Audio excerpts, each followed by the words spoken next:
আমরা প্রত্যেক দিন নামাজে বলি, সবাই বলি, ইমাম মুক্তাদি সবাই বলি গায়রিল মাগদুবি আলাইহিম ওয়ালাদ-দাল্লিন। মনে আছে? এখানে নবীজিকে প্রশ্ন করা হচ্ছে, ইয়া রাসূলুল্লাহ, মাগদুব কারা, দল্লিন কারা? আমরা যে বলি নামাজে, আল্লাহ আমাকে মাগদুবের পথ থেকে বাঁচাও, দল্লিনের পথ থেকে বাঁচাও, ইহদিনাস সিরাতাল মুস্তাকিম, সরল পথ দেখাও।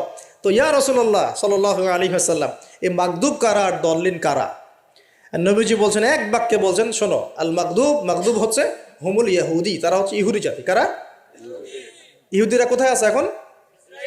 হ্যাঁ, নামটা মনে থাকবে তো?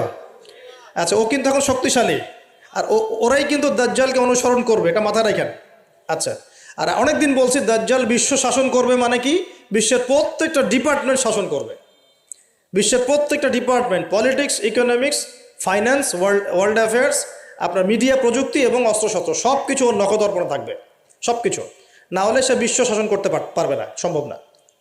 কেউ যদি বিশ্বের অর্থনীতি নিয়ন্ত্রণ করতে না পারে, সে কি বিশ্ব শাসন করতে পারবে? এই যে শ্রীলঙ্কাকে বিশ্ব শাসন করতে পারবে?